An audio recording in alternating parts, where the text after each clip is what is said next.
Good morning, everybody. Welcome to today's presentation, Calming the Crisis, Interventions for the Moment. We have special guest Todd Cirillo, and I'll introduce Todd in just a moment, but first I need to take care of a few housekeeping items. Please keep your mic muted and your camera off for this presentation. I will be monitoring noise in case someone accidentally opens their mic. You know how that extraneous noise is kind of distracting. You can type questions in the chat box as we go. We will probably wait until the end to address questions, but Todd's going to try to save some time at the end so that we can address those. So go ahead and type them in, though, as you think of questions is fine. I will be asking you to complete a brief survey at the end, giving us some feedback on today's presentation, and I'll be passing that information along to Todd as well.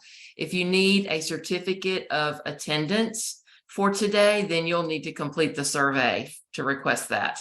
I'll put that link in the chat box toward the end of our presentation. My name is Sharon Blackman, and I'm the Director of Training for Families Helping Families of Greater New Orleans. We're a nonprofit family resource center located in Jefferson Parish, and we're part of a network of 10 Families Helping Families centers all across Louisiana that support families of children with disabilities or special health care needs. Our center is also the Louisiana Parent Training and Information Center for the state. We offer individual support to parents or self-advocates. We give help finding resources for you in your area. We do outreach events, and then we do education and training opportunities like this one today. So I'll type our website in the chat box in just a little bit, as well as the link to our training calendar so that you can register for any other upcoming events that may be of interest to you. We have about 10 trainings every month, even during the summer, on special education and disability related topics. And I'll also send you a follow-up email probably tomorrow that has some of this information in it, so be on the lookout for that. So now let's get down to business. Todd Cirillo is a licensed clinical social worker and a board certified clinical supervisor, and a pretty nice guy to boot, so far as I've seen on Zoom. His expertise is in trauma, grief responses, and crisis intervention in adults as well as children. He's a trauma therapist for the AWARE grant in Jefferson Parish Schools, and he's also a crisis team manager in that school district as well.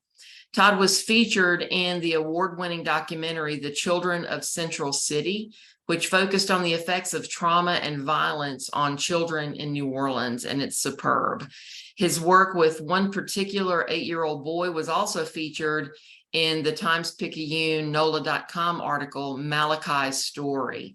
I'll send you the links also to some of those things that Todd has been a part of. Malachi's Story is wonderful, and you'll definitely want to read that. So Todd, I'm going to pass the mic over to you. Welcome, and thank you so much for being here today.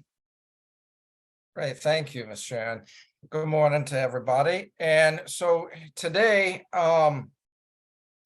what we're really, the whole goal is going to be to provide some type of quick interventions, things we can kind of do in the middle of a crisis. And by crisis, I just mean when we have a child that is dysregulated, breaking down. This will work for children with disabilities, but also children in gen ed as well. But the most simple, practical things that I can think of, that's what I try to put out there. And again, any questions that do come up, please put them in the chat. First, I would just like to know who is here. And so if you don't mind typing in the chat, who is here today, what role do you play, so I can kind of get an idea of who the audience is. I would much appreciate that.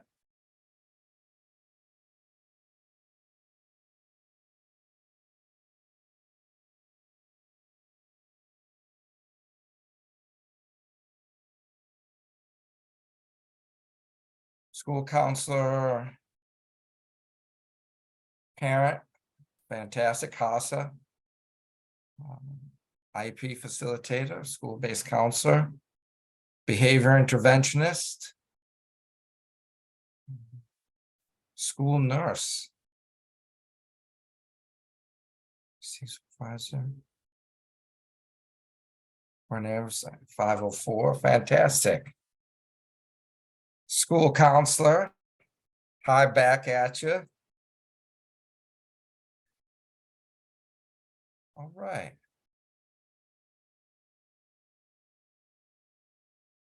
Fantastic. Thank you all so much. Really appreciate that.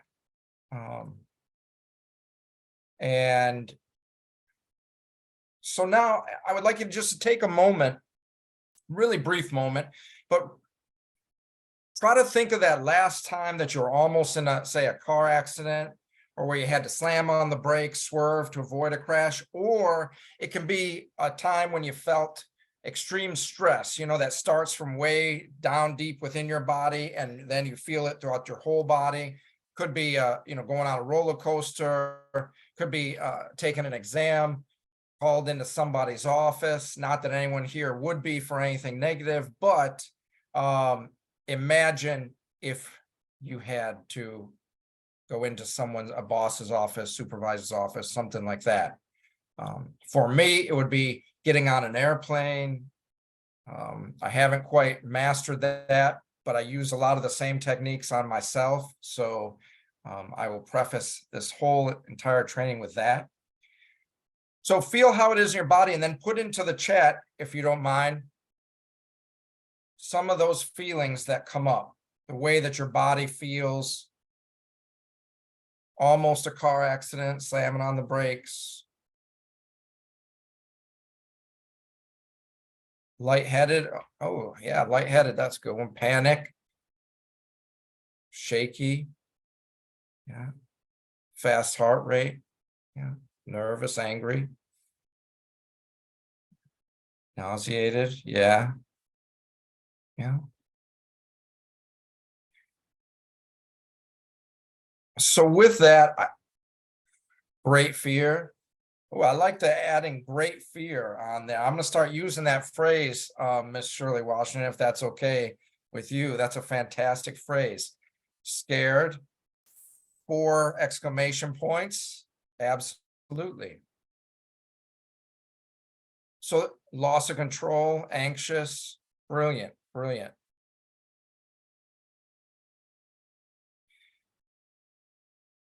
So the surprised, yeah, faint.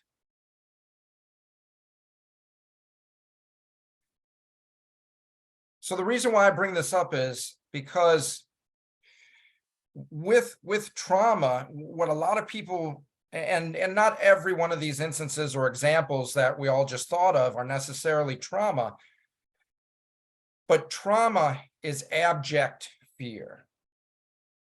It's all encompassing. Now, imagine that if you had a child, or you were a child with a disability. Imagine not having the ability to verbally express, I'm afraid now, I'm about to pass, I feel faint, I feel nauseous. Think of how what else that adds to the situation. I'm going to call it a crisis, because what we are really going to deal with today, again, are those moments of dysregulation. And I'm going to even go to say extreme dysregulation. And we tend to view most situations and solutions through our own lens and our own perspective. But we have to change that when dealing with children, particularly with children with disabilities. We have to change it.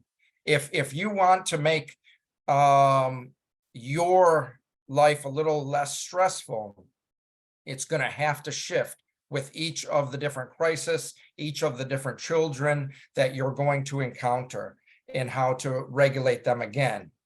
But those are fantastic ones. So again, we're just going to try to understand, especially what happens in the brain in times of stress, trauma, crisis, and how the brain processes that type of information. Get an understanding of how to actually engage and de-escalate a dysregulated person. And I do say person in this instance, because a lot of these techniques, you can do some, clinical trickery on adults as well, to get them to calm down in certain situations, and how to prepare yourself, how to engage, techniques, strategies of de-escalation, and then what to do after the crisis. And then at the end, we're going to go into some actual practical techniques. So that'll be at the very end. This quote, "You observe a lot by watching," is essential to my own clinical philosophy. And my own clinical philosophy is basically sit and watch. Learn the child, learn their patterns, watch their behaviors. And it sounds very simple to do, but it's actually one that I've observed a lot of big people, being adults, having one of the most difficult times actually just doing, because we come into a situation, and what's one of the most immediate things that big people feel the need to do? Solve it immediately. Well, sometimes that can help. Sometimes that involves us raising our voice, because now we're in problem-solving mode. And usually that happens in ABC. I'm here, I'm going to do 1, 2, 3. I want you to do ABC. Kids in crisis cannot do things in ABC. However, if we watch, if we pay attention, and I'm not talking we're doing entire clinical studies on them and monitoring their patterns and behaviors. I'm talking about even in a crisis situation, if you take time to observe, watch what they are doing with their bodies, listen to what they're saying. If they are nonverbal, that's where we're really watching what they're doing with their hands, with their feet, how their body is moving, what they're doing with their head, where their eyes are going. Because it's then that we can then match a intervention to them and hopefully dysregulate them. Again, this is not 100%, will not work 100% of the time, but it'll work sometimes. And hopefully it'll work in that exact time that you need it most to work. But keep trying. Whoops, sorry. So a crisis. My favorite definition is a crisis is simply a normal reaction to an abnormal stressor. It overwhelms our coping capacity. This is how it is for the child. This is how it can become for us. A normal reaction to an abnormal stressor.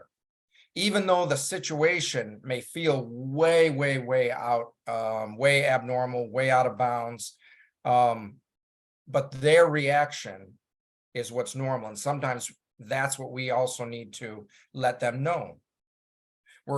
Crisis really is only stabilization, support, and strategies.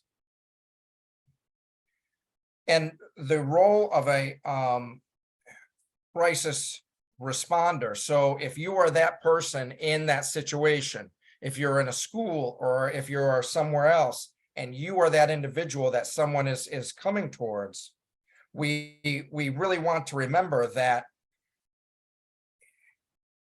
the role of in that crisis is only to lift them from one plateau to another. It's not to fix their issue. It's just to help so that they don't backslide. It is very simple, but it's a situation that can be very, very tricky if we don't keep it simple. Again, it's just there to help them up from, as you see, like the mountain climbers, you're just attached there. You're not holding, like in traditional therapy, we are creating a space and we are holding their pain. We are holding their trauma. We are helping them contain it. That is not in these type of situations. It's merely getting them from one plateau to another and hopefully further in a safety sort of capacity.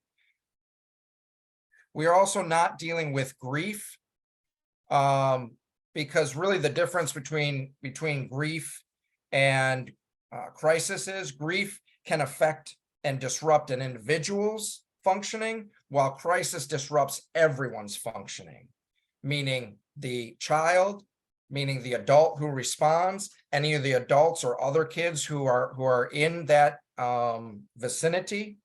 And so we're really just going to focus on the crisis today. And so there's the escalation cycle. Most of us will enter the picture at the peak. If we're lucky, then we're going to get maybe some of the agitation, maybe some of the acceleration where we can see this. Most though, it's at that peak. And that's where we're going to come in and try to provide some de-escalation to really get them to a therapeutic rapport afterwards, which is just as important as the dealing with them when they are in the peak. This is when they're clicking out. They might be screaming, they might be throwing stuff, hitting, kicking. But once we do get them through the de-escalation, the therapeutic rapport at the end is just as important, because that's what's going to set the stage for the next time that it happens. And we hope that the next time it happens, they'll have a little more trust in you. They'll be able to engage a little quicker with you, and the whole entire scenario will be a little shorter in time. Connectedness has the power to counterbalance adversity. I truly believe that. I also believe that trauma is sensory. Connection is key. All anxiety, all stress, sadness, anger, it lives inside of our bodies, and we have to get it out in some way. And especially with children with disabilities, they actually show you how they're trying to get it out a lot more vividly than kids who can be a lot more verbal, who can provide some type of narrative.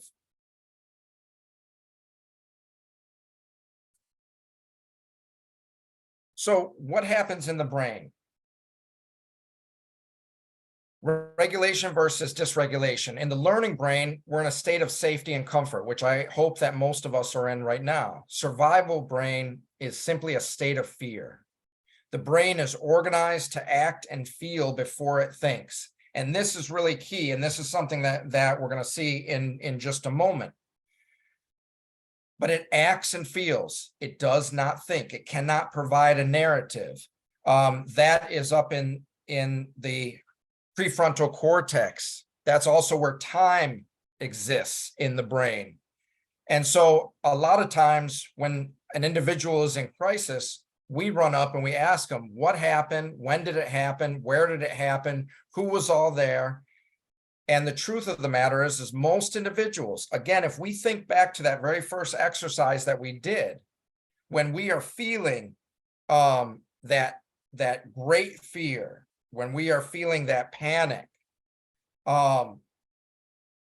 we cannot access something like time. We cannot even access a lot of times the verbal skills. They exist in the prefrontal cortex, but we are not in there when we're in crisis. And so in order to access that, there's a technique that we'll go through, but it helps to remember, act and feel before we can even think. So prefrontal cortex, you see where the book is, that's our logic, that's our sense of time. Time shuts down, crisis happens, that's in the brainstem where you see the fist. That's the most primitive part of the brain. Most people have heard this over and over and over. And I don't want to belabor all of the trainings and knowledge that you've had prior to this, but that's where we go to. We go to the brainstem. And if we want to connect, because connection is key, we have to go down into the brainstem, midbrain, limbic region as well, in order to get from bottom up back to the prefrontal cortex. Where the heart is, that's the amygdala. Amygdala is simply nature's built-in alarm system. That's where the fight, flight, or freeze comes from. Immediately, soon as we sense something is wrong, the amygdala goes into action, pumps us full of cortisol, adrenaline, lots of hormones that affect our attention, our cognitive functioning. And the more that we live in that brainstem, it's not meant for us to live in that part of our brain. That's our survival brain. It gets us in a situation and it gets us hopefully safely out of a situation. But many of our kids live in that constantly. So that means they're constantly getting pumped full of all of these hormones, all cortisol, adrenaline, and a body cannot sustain. Because remember, it will affect our cognitive functioning. It will affect our attention. That's what happens. We'll get too much epinephrine that gets released. When that's constantly going, it'll affect our immunity. It'll even destroy brain cells, shrink our brain, high blood pressure. So we want to be aware of that. And so one example is, I'll give you an example of, there was a fairly recent homicide that I went to, of a school bus pulled up and within eyesight, a murder happened, and the children on the bus saw it, heard it, and so they had their own reaction. The bus driver actually picked the kids up and finished their route after this horrific incident.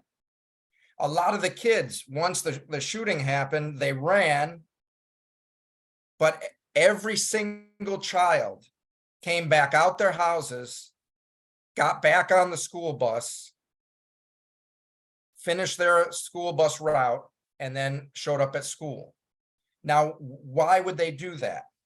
They would do that because in moments of extreme fear, extreme stress, we go to what is routine for us.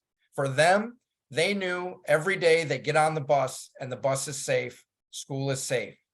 So their brain, again, it shut down the executive functioning, but it went right to the survival brainstem, which was the routine. With the school bus driver, when she picked up all the rest of the kids and got to the school and was asked, what exactly happened? It was a fog. That's how it was explained. And I don't know of a more perfect example of what happens to us once we go into that survival mode in that brainstem. And so it took a while for the bus driver to get back to her prefrontal cortex and be able to engage and get out of that fog. But that's what it's like in the survival brain. Another part of our brain are mirror neurons, which are just brain cells that essentially, when we see one person doing something, then internally in our brain, we begin to replicate that. But one of the most brilliant parts about mirror neurons, and I'm going to bring this up later in an actual technique that we can use in de-escalation, they also allow us to get into what the other individual's intentions and emotions behind their actions. It simulates that. So if we see someone smiling, then our mirror neurons begin to fire up and can cause us to feel like we're smiling or like we would like to smile. It's a sensation. So we can also understand the person's intention of smiling at us is something that's positive, something that might be safe. And it happens immediately and it happens effortlessly. Now, when dealing with children, say with autism, which affects our social interactions, studies seem to show that they have a dysfunctional mirror neurons, and so that they're less active the more severe symptoms of autism that they may have. They have difficulties understanding the intentions of others based on the actions that they're seeing. So we have to keep that in mind when going through this, and meaning it might take a little longer to connect with them. Now, we can type this in the chat. What do you think is one of the most important variables in helping a dysregulated child or adult? One important variable in getting someone to dysregulate.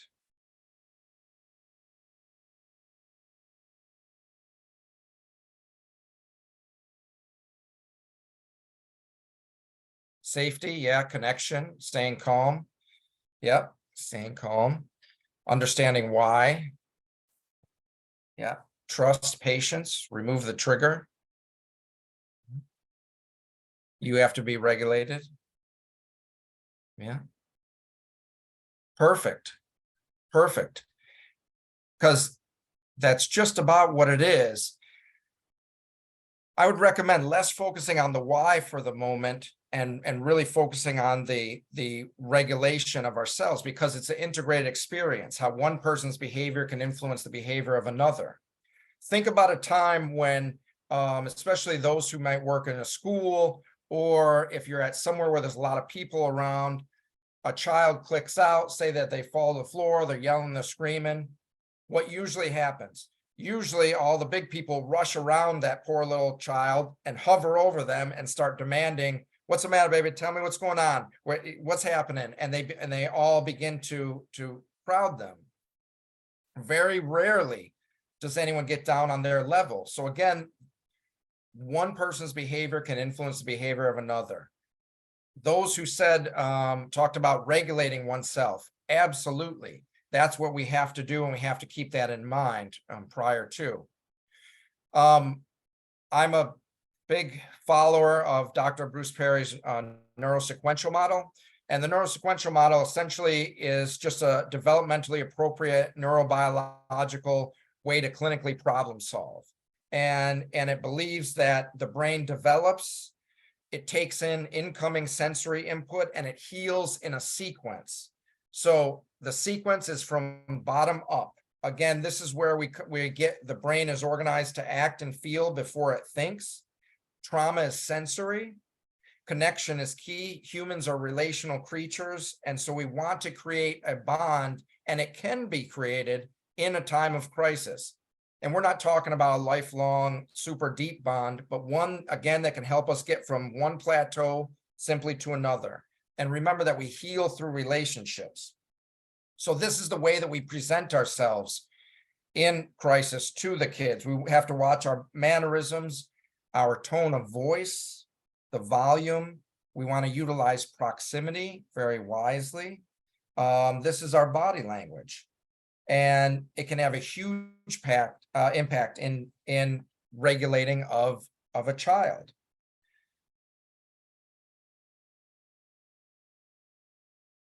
So this is where I was saying, when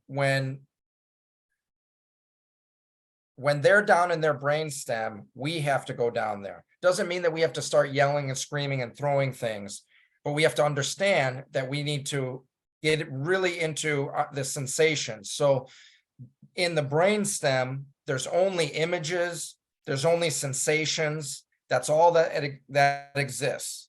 So if we get down there, we can help regulate them before we can relate to them, before that we can then reason with them. So it all happens from the bottom up. And we're going to have to keep that in mind when we come upon a child that's in crisis. Because again, if we start demanding them to tell us exactly what happened, when it happened, who it happened with, or even what's going on with them, it's only going to stress ourselves out. And so first we regulate, and that's going to come through sensory techniques.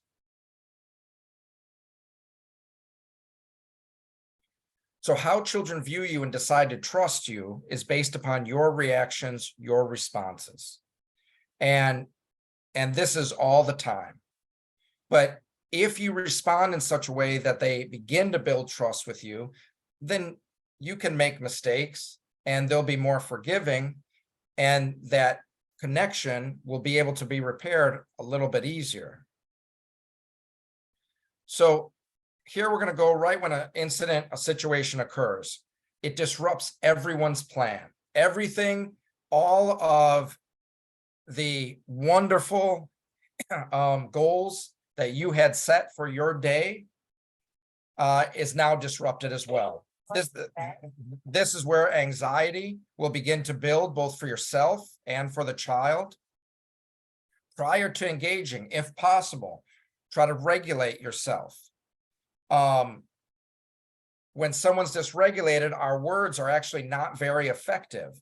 But what we want to do is begin to monitor the tone of our voice, the rhythm of our voice, not necessarily what we're saying, but we want to make sure to begin that connection with them down in sort of the brainstem.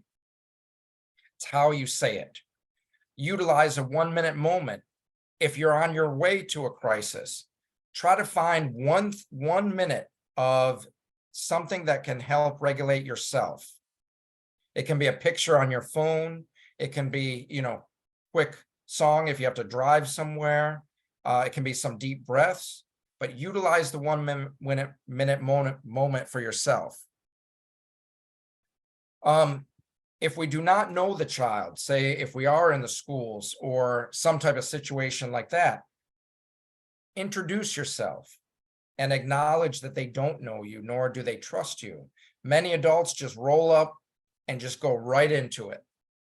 Now, if someone did that to yourself, if another adult came up to you and just started going right into a whole thing, telling you to be calm and calm down, that might make you feel some kind of way. Well, it makes these kids feel some kind of way as well. So we want to practice rational detachment, the ability to manage our own behaviors and attitude.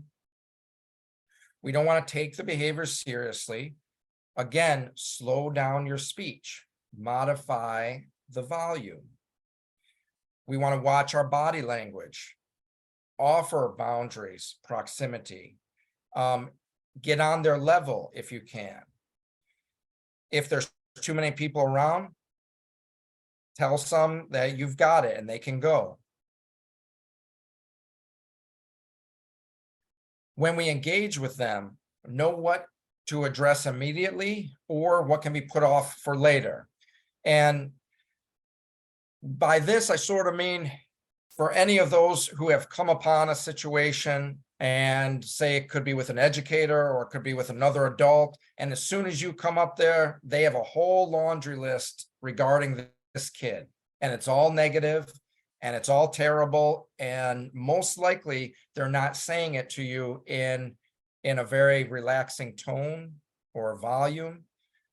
That's where we figure out what to address, what we can get to later. Remember that when kids are in crisis, this is the most important to them. It doesn't matter if you've been through this situation 1,000 times, or you have a brother or sister who's been through it, or you have this, that, or the other. To them, it is the most important thing. So we want to validate that, not tell them, well, you'll get over this. I mean, this is really the classic, like when adolescents might have their first breakup and they're convinced they'll never meet someone again. And we go right into, there's more fish in the sea, this has happened, this and that. But to them, if we just simply validate, it might set it up to shorten the time of the crisis. And for the next crisis that shows up, there might be a little more of connection built. Use humor only as appropriate to help. Rhythm is regulating. Remember this, rhythm is regulating. If kids are out playing, say that there's 4 kids playing and they're playing and playing and playing, and one kid starts rocking back and forth because say he has to pee really, really bad, but he doesn't leave. What do? They start rocking back and forth. Again, that gets back into the brainstem. That is what humans have known for a long time. So we want to try to get them into that rhythmic motions. whether it's walking, whether it's rocking, whether it's just, moving your hands back and forth. We want to give space and time, provide them with something that's non-harmful. Weighted blanket, soft blanket, even if they don't use it immediately. Modeling and mirroring are important. This is where the mirror neurons come into play. It's extremely important. Use your environment and what's around you. So when they're done with the crisis, we want to focus on affirming language, praising them for making it through. So this is solution-focused therapeutic language, always future-based, present and future-based, so that we don't go back into what was, so that they don't become dysregulated again. Even if other adults come up to tell you, well, right before this, they did this, this, and this. Well, we're not dealing with that right now. We just got them through this one crisis. It's the present and then the future. It's so good that you made it. How did you do it? You made it through. How did you do it? And then we can also use scaling questions. I use a lot of scaling questions as well. Scale of 1 to 10. How were you feeling before? How do you feel now? We want to avoid crowding the person, avoid demanding them to provide a narrative. Try not to invade their personal space. Don't match their energy or mannerisms. And don't just try something one time and then stop. Repetitive, experiential activities are extremely important. And again, avoid the self-disclosure unless it's absolutely necessary, which most of the time it's not. But we have a desire to do that, especially in times of crisis. And why I say it, if a child is going through something, let's say it's grief, and they're in crisis about it, in order to connect, sometimes we as adults want to tell them our own grief. Well, that may open the door for what? It may open the door for, if you have a kid there that is a caretaker, now they're going to turn around, stop their own process and try to take care of you. And that's not very fair. So we want to try to avoid that as well. Look at their behaviors. Watch what their hands and feet are doing. Are they rocking? Are they pacing? Are they tearing things up? If their behavior is physical, try to match that intervention with something physical. Again, if they're rocking back and forth, utilize the mirror neurons. You begin to rock back and forth. Or if you want to try to get them to calm down, then use your body in a way to get their mirror neurons to mirror what you are doing. Pace with them. If they're pacing, pace with them. Try to get them to walk. If they're doing something with their hands, you start doing something with their hands, or vice versa. They sit on the ground, you sit on the ground. One example is there's a second grader here, one of my clients, and would really just go and tear people up, aggressive as can be, very strong, and would just go after people. Well, again, taking the time to actually observe what was going on, I watched that she would like to kick a lot. She's kicking people, everyone in her vicinity, but I saw her kick a ball. And so I went and I got the ball. And a lot of the adults around said, no, don't give it to her because she's just going to kick it. And I said, yeah. And I rolled it to her and she kicked it. And I told her and praised her for how strong she can kick. So I rolled it back to her and she kicked it again. And we went on and on like this for, maybe 10 to 15 minutes, but she became regulated. And she has not attacked anyone for months now. But it was just watching to see what exactly she was doing that normal adults would just see it as her kicking. But again, that anger, that trauma, whatever it is, lives inside of her body. And that was the way that she was getting it out. Another student, older student, just absolutely crying, cannot access any of the verbal parts of his brain. was standing against a wall, would not speak at all to any of the multiple adults that were coming up to him. So he was standing against the wall. So I had all the adults leave him. And so then I leaned up against the wall. Now, I didn't come at him right in front. I was side to side with him. I was watching my tone, and I wasn't saying very much. And then I eventually slid down and sat on the ground. And then he, without saying a word, sat on the ground. Mirror neurons were happening. I asked him if he wanted to play tic-tac-toe. He did not say yes, he did not say no, but he indicated he wasn't going to participate. So I started playing it on my own. I opened a notebook, drew it all out, and then I put the pen down on the paper and I slid it a little closer to him. He picks up the pen, draws an O. Now we're playing back and forth. He's regulated. I bring him back to class. All the adults say, what was it? What set him off? I told him, I don't know. And does it really matter? Because now he's regulated and he can go on, hopefully, with the rest of his day. But again, it's mirroring what they're doing or getting them to mirror what you are doing. And it does take time and it's not immediate, but it can help, and it does not involve a lot of language. Connection and coping, empathic and caring relationships are the key to successful mental health strategies. Connection is the way to achieve stabilization. I believe that. And again, connection isn't sitting in our offices for 50 minutes talking necessarily about trauma or horrible things. Connection is just telling them it's good to see them in the morning, asking them about their weekend, saying hello to them. That's where connection occurs. Connection occurs across multiple environments in very short increments. So here's some techniques. One of the things that I do, especially for anxiety, and this can work for children with disabilities, nonverbal kids, but like a 5-finger focus. And so especially for anxiety, I have them simply put their hands together like this, and we go through very slowly each finger connecting. They can have it like this, they can have it like this, but just getting them to go through, even if they cannot do it, that's not the main point.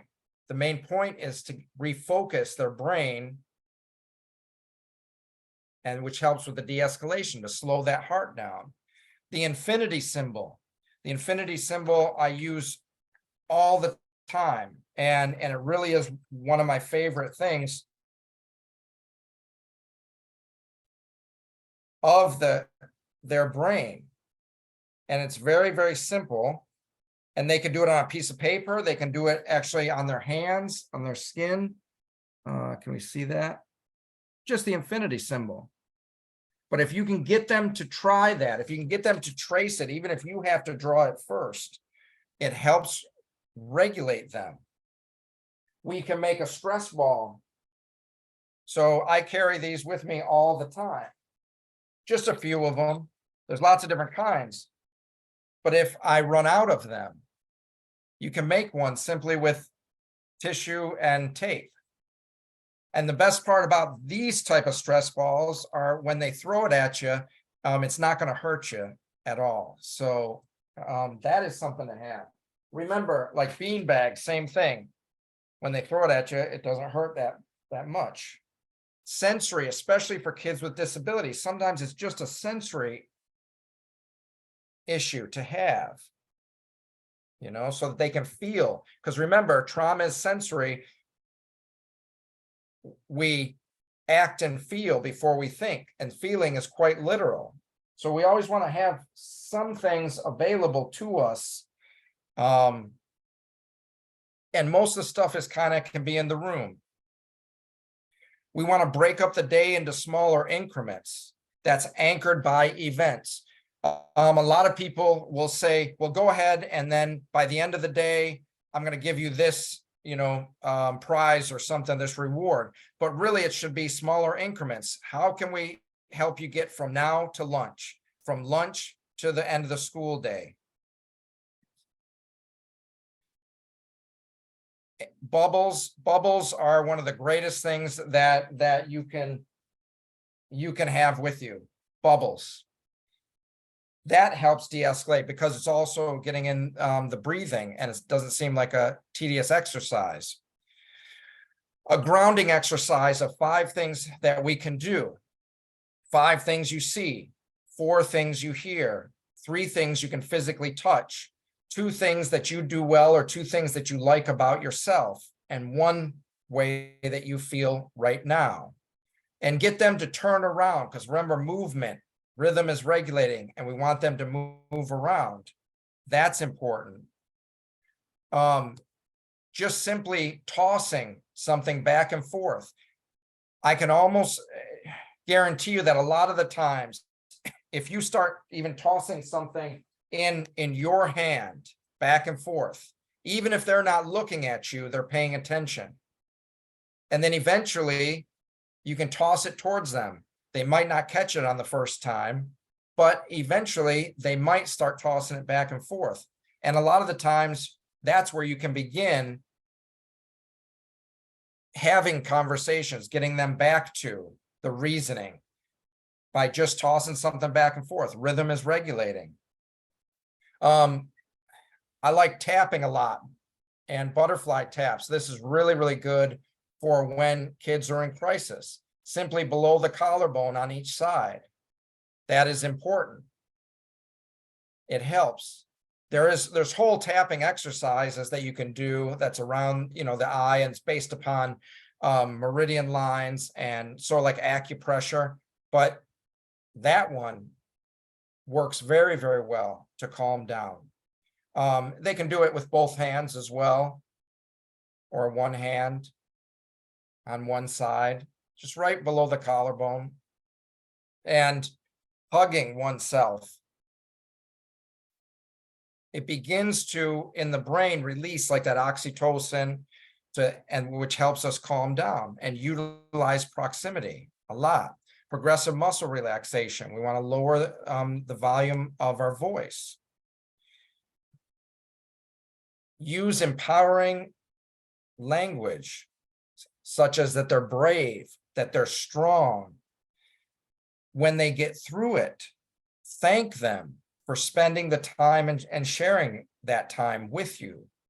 That can go a long way once they're in that therapeutic rapport. But accept their feelings of the moment. Normalize that, yeah, it is normal to feel this way right now. That's extremely important. And they are brave for showing you that side of it. And clinically, it can also kind of trick them in a way, because they're not going to expect compliments in that moment. And so that can begin to change what their brain is saying to them, or making them feel some kind of way. A really good thing also is to have like a weighted animal too. Like I have this turtle. They seem to like the turtle a lot, but like a weighted animal, weighted stuffed animal, weighted blanket can really help. This is simply the pretzel. I have a lot of the kids do that right through their arms, and you put it under the chin. I have them stand up and cross over their legs so that the 2 hemispheres of the brain begin to talk to each other again. But you can also do it sitting down. But a simple exercise such as that really, really helps, or can really help. And then next we'll have a short video that'll show you some brain gym movements with your hands. So y'all can practice this as we go along.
And certainly some of those are a little easier to do than others. And some kids, especially with kids with disabilities, may not be able to do all of them. But again, it's getting back to the connection. So whether it is them just putting their hands together and pressing as hard as they can, that's a very simple one that most can do. It's working through to let the brain know, slow your heart down. That's how I explain it to a lot of the kids. We're doing this right now because when we do progressive muscle relaxation, if we squeeze our hands as hard as we can and we open it up, we squeeze our hands as hard as we can and we open it up, and we feel these muscles in our forearms, these muscles send a message to the brain that tells your heart to slow down. And the faster our heart is going, the harder it is to make a good choice. Slower our heart is beating, easier it is to make a good choice. And remember, you don't have to always have, say something. You don't have to have the solutions. You don't have to have the immediate fixes. Silence itself can be comforting. This is what social psychology is really. It's just looking at the amount of time individuals spend with one another and what can happen with that. Talk about silence as a way to incorporate proximity, mirroring of slowing down of breaths, relaxing the body. Because we always want to look for those moments when the kids will release their tension. Their shoulders will come down. They might start crying. They might smile, or they might go to sleep. Those moments, again, that's when we're rebuilding our connection. And really, connection is key. Trauma is sensory, and that's how we want to approach the kids in order to help de-escalate them. And the last thing is that good relationships are the key to healing. Dr. Bruce Perry, I believe that. If you have a connection, again, and it doesn't have to be a deep connection, it doesn't have to be a personal connection, but it is just enough that we let the kids know that we understand and that we don't need to be overbearing with them. Then the next time that they go into crisis or they are dysregulated, if we come up on them, then they might feel a little more at ease, both physically, but also like in their brain. And connection, connection is key. And since trauma is sensory, really try again, if they're rocking back and forth, rock back and forth with them. And then begin to get into what the mirror neurons do, where we can then shift to standing up or to sitting down. But if they are on the ground and they're screaming and they're yelling, you have to let them at that time, because they cannot access the part of the brain that you would like them to in that moment. And then again, by observing, there was a little client of mine where she would go into just total meltdown, total dysregulation, throw herself under the desk, screaming, kicking, hitting. Well, we began to notice that the whole escalation, the whole event would last about at most 22 minutes. So the educators naturally were having a very hard time with this. Once I was able to tell them that it usually lasts about this time. A side note, it's just like panic attacks. The worst part of panic attacks last about 12 to 16 minutes, and that's about it. So once I was able to provide them with a time of how the escalation goes, what's the cycle, it was easier to deal with. And then they themselves did not set her off as much by demanding she sit up, by demanding she not scream. She had to. That's all that her little body knew to do. And that's the only way that she knew to get it out, until big people took the time to recognize what she was going through, how she went through it, and then what helped her get out of it.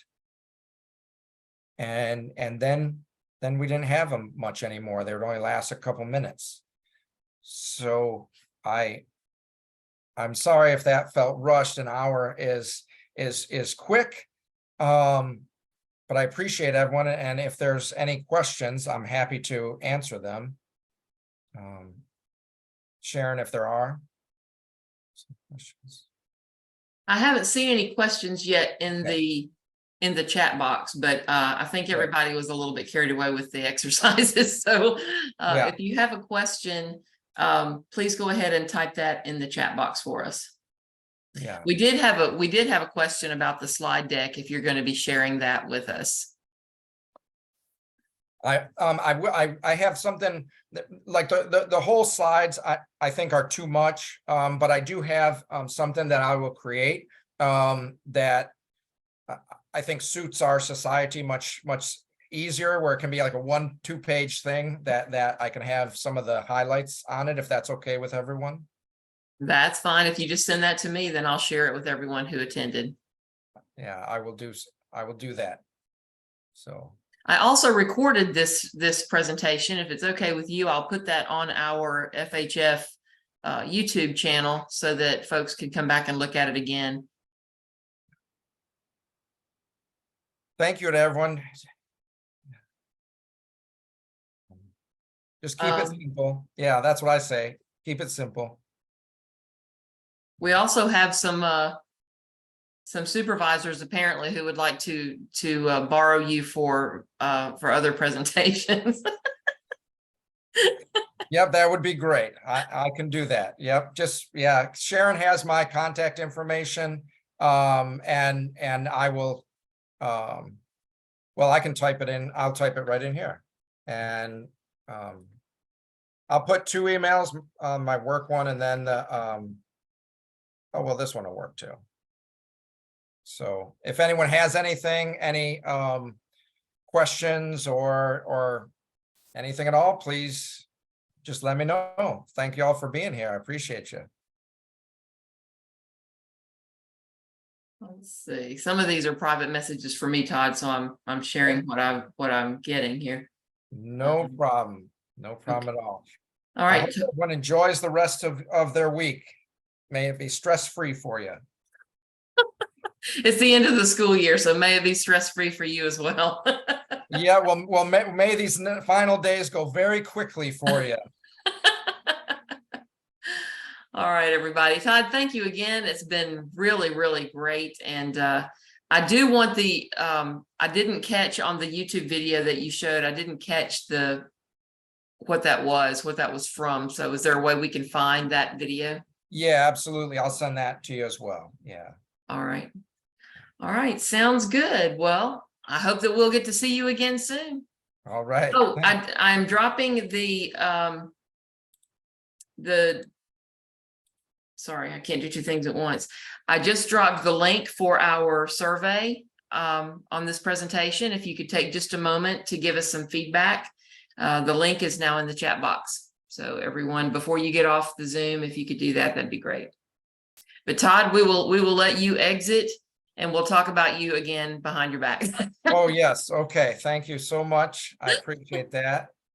Thank you very much. All right. Have a great one, Todd. All right. Thank y'all. Bye-bye.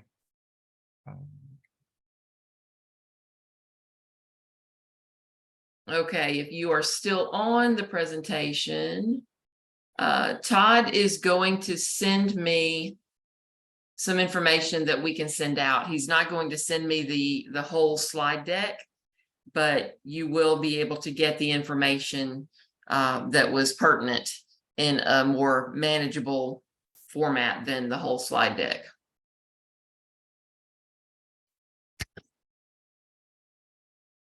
Any other questions or anything that I could answer? I didn't want to keep Todd beyond an hour because I know his time is fleeting here at the end of the school year.